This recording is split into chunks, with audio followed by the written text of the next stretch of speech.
Salut, c'est Marcus, bienvenue à Hollywood. Non, pas Hollywood, Level. Ah, il y a des hélicos partout, c'est normal, c'est Los Angeles. Il n'y a pas trop de meurtres aujourd'hui. Enfin, il va y en avoir des meurtres, vous allez voir, c'est... Bon, d'abord, bonjour, c'est très confus, mais j'aime bien ce jeu, alors je suis un peu énervé, c'est normal.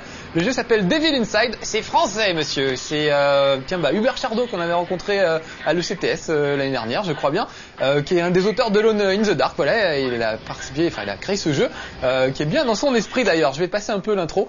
L'idée, c'est que Devil Inside, c'est un jeu télévisé, avec un animateur un peu ringard, on va pas citer de nom, mais on pense à plein de gens du côté de chez TF1 en tout cas, qui fait un grand jeu assez gore. C'est un peu le prix du danger. Vous vous souvenez, le prix du danger avec c'était Gérard Lanvin, je crois bien. C'était repris avec Arnold Schwarzenegger. C'est un show télé comme ça, très gore. Et en fait, ce qui se passe, c'est que là, il y a un manoir un peu hanté qui est bourré de zombies, et on lâche des candidats. Voilà le premier candidat. Il s'appelle Dave, et il va falloir qu'il rentre dans le manoir et qu'il aille friter du zombie. Donc vous allez voir que c'est assez gore. C'est pour ça qu'on va passer ça plutôt tard le soir, parce que l'idée, c'est qu'il faut que ça saigne un petit peu, que ça chauffe pas mal. Il a un gros flingue, il a de plus en plus d'armes au fur et à mesure du jeu. Allez, tout de suite, je sors le premier flingue et on va courir le plus vite possible. Le problème, c'est que notre PC rame un petit peu aujourd'hui, ça ramait moins chez moi. Il faut de la RAM en fait pour que ça tourne. Voilà, là c'est un Pentium 450, je crois bien. Ça rame un peu au début, mais vous allez voir que ça va beaucoup mieux après. Si vous avez un bon PC, il faut un bon PC pour faire tourner Devil Inside. Vous verrez que ça se passe plutôt bien. En tout cas, il est beau ce jeu, il est plutôt bien foutu. Alors regardez, voilà, en bas à droite, c'est l'écran, c'est ce qui se passe à la télé. Avec voilà les pétasses de service qui font plante verte. Et le fameux animateur télé qui va commenter en fait tout ce qu'on va faire, puisque tout ce qu'on va faire est suivi par un caméraman. Alors vous voyez qu'il y a des zombies, il y a quelques flics, voilà, il y a celui-là qui se barre. Il y a des zombies et je suis suivi tout le temps par un caméraman. Regardez, je sais pas où il est passé, il doit être derrière moi normalement. Il doit pas être loin. Est-ce que c'est lui là-bas? Voilà, qui va suivre toutes les péripéties de mes actions et qui va venir avec moi dans le manoir hanté. Non, ça c'est un flic, donc le caméraman ne doit pas être loin. Ça y est, je suis déjà perdu, ça fait 2 secondes que le jeu a commencé. Bon, je vais me détendre un petit peu. Il me rend nerveux ce jeu, je sais pas pourquoi. Ça fait un peu comme les Resident Evil, c'est un jeu qui a été créé pour vous faire flipper un petit peu. Donc au début ça se passe un peu en extérieur, j'espère qu'on va arriver au manoir assez vite, pour que vous puissiez voir comment ça se passe un peu plus loin. Après, ça ressemble vraiment à un Resident Evil, sauf que c'est de la vraie 3D, alors que les Resident Evil, c'est toujours des caméras fixes. Donc là, c'est de la 3D, donc on peut regarder absolument tout autour. Mais pourquoi mon caméraman n'est pas là? Et d'habitude, il suit toujours, je le vois pas. Tiens, c'est assez bizarre. Bon, bah d'habitude, il est là. On le retrouvera un petit peu plus tard. Normalement, il est là et il suit tout le temps. Je sais pas pourquoi ils l'ont pas mis. Oh là, regardez. Ah bah voilà, le caméraman a apparu derrière moi, et les premiers zombies aussi. Donc je vais sortir mon flingue, et on va leur tirer dessus. Alors ce qui est assez rigolo, c'est qu'il suffit pas de les tuer, il faut les tuer de manière spectaculaire pour faire grimper l'audimat. Regardez bien, voilà, l'audience augmente, ça s'affiche en bas. À chaque fois que vous flinguez un type, oh là, ils attaquent mon caméraman, vite! Chaque fois que vous flinguez un type, si vous tirez dans la tête par exemple, c'est quand même plus payant que si vous tirez simplement dans le ventre. Vous voyez là, j'ai décalqué la tête. En plus, il balance des petites vannes. Oh là là, une femme zombie est en train de manger mon caméraman. J'ai un peu de mal à viser sur cet écran. Regardez à gauche l'audience qui monte. Vous avez vu la petite espèce de building rose là? Ça montre que l'audience a augmenté. Oh, pas que je reste là pour pas cramer. Ah, j'ai pris feu un petit peu. Parce que quand les zombies explosent, ils finissent par cramer. Et si on ne va pas assez vite, on crame aussi. Donc là, je vais perdre quelques points de vie. C'est pas très bien. Ça y est, ça s'éteint au bout d'un moment. Alors regardez, on retrouve bien l'humour de ce bon vieux Hubert Chardot, qui est un petit peu contestataire sur les bords. Regardez le genre de zombie qu'il y a. C'est carrément une petite grand-mère. Elle a l'air gentille comme ça, mais en fait, c'est une vraie saleté. Donc on va s'en débarrasser tout de suite. Tout ça évidemment est à prendre au second degré. C'est bien viser plutôt la tête. Voilà. Regardez l'audience qui remonte quand on tue une grand-mère. Et vous allez voir qu'elle va prendre feu au bout d'un petit moment. Oh, il est moyen tout plein. Et voilà, des jeux de mots de mon candidat qui s'appelle Dave. Et souvent aussi de la part du, comment on appelle ça, du présentateur qui commente le show au fur et à mesure.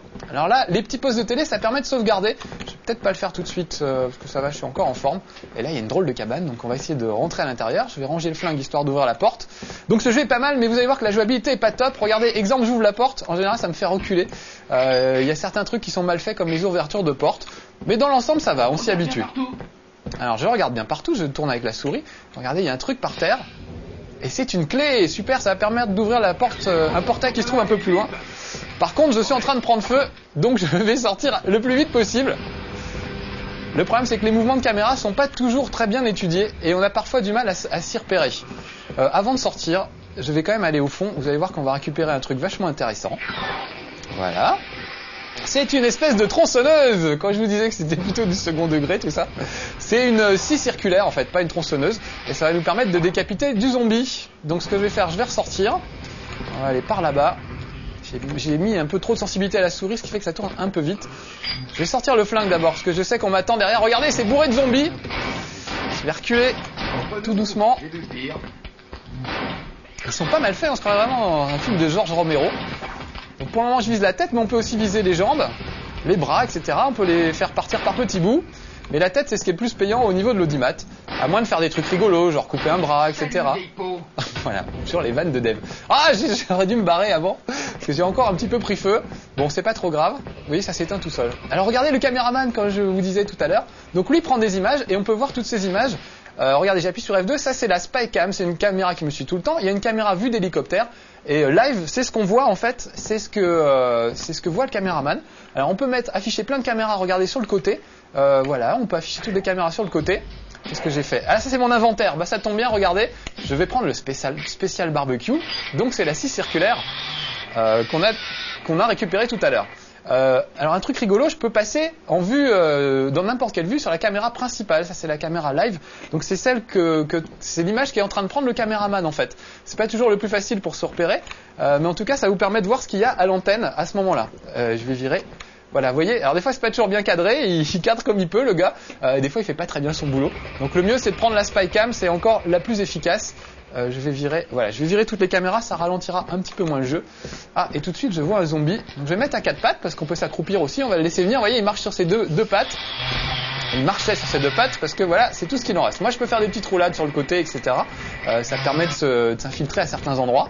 Voilà, donc il a pas mal de mouvements le personnage. Le seul problème c'est que c'est pas tout à fait jouable vraiment. Ça manque un peu de finesse au niveau de la jouabilité. Quand on vise par exemple avec le flingue, c'est pas toujours facile de viser un membre parce qu'il y a une espèce de fusil de truc infrarouge et il y a des moments où voilà le truc se perd un petit peu. Ah là il se passe quelque chose, regardez, il y a des flics qui sont là, qui essaient de se protéger des zombies, mais c'est pas toujours facile pour eux. Donc on va aller peut-être leur filer un coup de main, histoire de pas les laisser tout seuls. Ils sont droits devant normalement. Ce que je vais peut-être faire, c'est que je vais sortir je vais prendre dans l'inventaire. Il n'y a pas que des armes, il y a aussi des medikits et tout ça, et des sorts. Ça, on en parlera tout à l'heure. Là, j'ai la clé. Ah, j'ai pas encore attrapé de medikit, c'est dommage, parce que j'aurais pu un peu sauver. J'aurais pu faire des choses pas mal et récupérer un peu de points de vie, parce qu'il n'est pas en grande forme, mon gars là. Donc, je vais essayer d'être assez prudent, parce que comme j'ai pas sauvegardé en plus, ça risque de mal finir. Voilà, on va tronçonner celui-là. Ah, et ma tête, on voit pas bien, mais j'en ai coupé un bon petit bout. Donc vraiment tout ça est au second degré, c'est vraiment un show très très spectaculaire. Il y a un medikit là, je vais aller chercher tout de suite, histoire d'être tranquille. On va pas risquer les ennuis, ce serait dommage. Voilà, et on va le gober tout de suite le medikit. Comme ça, ce sera fait. Regardez, hop, il va récupérer des points de vie, mon dev. Ah voilà, il va tout de suite mieux. Je vais pas prendre de risque. Après, je ferai une sauvegarde en arrivant un petit peu plus loin. Là, c'est un peu tôt. Alors regardez celui-là, par exemple, il ressemble à Michael Jackson dans Thriller. Souvenez-vous, c'était l'époque où Michael Jackson était noir encore, donc c'était il y a quand même assez longtemps. Et il avait encore son ancien nez. Ah non, peut-être pas. À l'époque de Thriller, il avait déjà son faux nez. Ça veut dire que ça se passe plutôt bien pour moi du côté de l'audimat. Tout le monde applaudit, ils sont plutôt contents. Donc il balance quand même de la pub en plein milieu de l'émission. Surtout ne zappez pas, ça me rappelle d'autres crétins de la télé qu'on n'aime pas du tout non plus. Vous avez remarqué peut-être sur le côté, il y a des escaliers avec une grille. On va pouvoir monter. Et comme j'ai trouvé la clé tout à l'heure de l'autre côté, on va enfin pouvoir aller du côté du manoir. Alors vous avez vu, c'est pas mal ces espèces de trucs là, les espèces de sautes d'image. C'est pour montrer que ça passe à la télé et que tout ça est en live. Donc voilà, là je vais dans l'inventaire, on va choisir la clé. Tac, la voilà. Et on va ouvrir le portail. Et on va y aller. Super. Vous allez voir que ça fait vraiment manoir hanté, genre Scooby-Doo. C'est assez rigolo à voir. Moi j'aime bien cette ambiance. En extérieur c'est un peu bizarre, au début un peu décevant, mais dès qu'on rentre dans le manoir, alors là c'est vraiment Resident Evil, sauf que c'est de la 3D. C'est de protéger les flics du mieux qu'on peut. Voilà, celui-là on s'en est débarrassé. Alors là ça rame un peu, encore une fois chez moi ça ramait pas trop. Va falloir qu'on fasse un petit budget pour augmenter nos PC. Oh, alors là regardez la petite vieille, quand je vous disais qu'elle était pas gentille, elle a carrément un fusil mitrailleur, donc voilà. C'est pas pour rien que c'était pas sympa. Donc ça s'appelle Devil Inside, pour les vieux comme moi, ça va vous rappeler des bons souvenirs, c'est le titre d'un album de In Excess. J'adore cet album. Du coup je l'ai amené, ouais, et Camille au son qui nous le balance. Parce qu'il n'y a pas beaucoup de musique d'ambiance, je trouve c'est un peu dommage dans le jeu. Donc ça c'est pas la musique du jeu que vous entendez. C'est la musique de In Excess que j'ai amené de mon album que j'avais acheté il y a longtemps quand j'étais petit dans les années 80. J'adorais In Excess en plus. Donc voilà, comme apparemment ils n'ont pas eu le droit d'utiliser les musiques de In Excess dans le jeu, eh ben nous on les a amenées, voilà. Toute une époque. En plus, je trouve que ça va vachement bien avec. Donc ça tombe plutôt pas mal. On va faire boîte de nuit maintenant à Game One. Sharp as a knife, it makes you wonder, is it cause I've died? C'est peut-être une carrière de chanteur à faire aussi, quand j'aurai fini testeur. Tiens, mon caméraman est déjà là. Alors regardez la maison, genre Scooby-Doo. Pas mal. Ah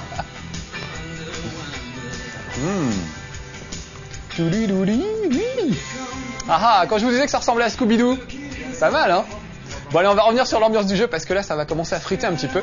Donc au début je peux pas rentrer dans la maison, pourtant elle est super belle, parce que j'ai pas encore la clé, donc je vais aller la chercher sur le côté, il y a une espèce de petit cimetière. Donc je vais ressortir mon flingue. De temps en temps c'est assez rigolo, il faut surveiller que le caméraman est bien avec vous, parce que sinon vous pouvez massacrer des zombies, si ça passe pas à l'antenne ça sert à rien. Donc c'est un peu dommage, donc faut toujours penser à l'audimat, ce qui est assez rigolo parce que ça vous permet de faire des trucs un peu originaux. Tiens d'ailleurs je vais reprendre le flingue, on va essayer de couper 2-3 bras et jambes, histoire que vous voyez un petit peu ce que ça donne. Ah, il y a des sorts, ah ouais, alors je sais pas, on va pas avoir le temps je pense d'y arriver, mais il y a des sorts parce que de temps en temps, une fois que vous êtes à l'intérieur du manoir, Dev peut se transformer en une superbe fille d'ailleurs qui vole en plus, qui a des pouvoirs, qui a une petite, c'est un démon femelle et elle est assez mignonne et elle a des pouvoirs magiques. Autant lui a des flingues, autant elle a des pouvoirs magiques. Donc ça change un petit peu le principe du jeu puisque vous vous retrouvez avec des pouvoirs magiques à la place des flingues. Ça fait toujours autant de dégâts, je vous rassure, c'est toujours pareil. Je vais tirer dans le torse et ça fait de l'audimat. Oh, il y a quelqu'un juste derrière moi. Ah, les petites vieilles. Autant j'aime bien les petites vieilles dans la vie, autant dans ce jeu, il faut vraiment s'en méfier. On va essayer de faire des trucs un peu originaux. Tiens, on va essayer de tirer dans les bras ou ce genre de choses, ou dans les jambes. Ah, mais il est déjà l'heure. Oh là là, on n'a pas le temps. Donc on va finir sur ce petit carnage là. Alors, en tout cas, ça va me permettre de récupérer la clé qui me permettra de rentrer dans la maison. Voilà. Mais il va falloir qu'on se dise au revoir là-dessus. Oh, je suis désolé. En tout cas, l'audience a monté. Je sais pas si ça a monté pendant ce temps-là, pareil à Game One, mais sur la chaîne où il passe Devil Inside, regardez, c'est le bonheur. Voilà. Bon, c'était Marcus avec Devil Inside de Cryo Interactive. Pour une fois qu'ils font un bon jeu, c'est intéressant de le signaler parce que Cryo ces derniers temps, ils nous avaient beaucoup déçus. Donc, on espère qu'ils vont suivre cette lancée-là parce que vraiment, c'est pas mal. Regardez, j'ai la clé. Allez, je vais dans le manoir, mais vous le verrez pas. Vous le verrez en jouant vous-même à Devil Inside. Allez, soyez sages, à bientôt pour un prochain Level 1. Ciao.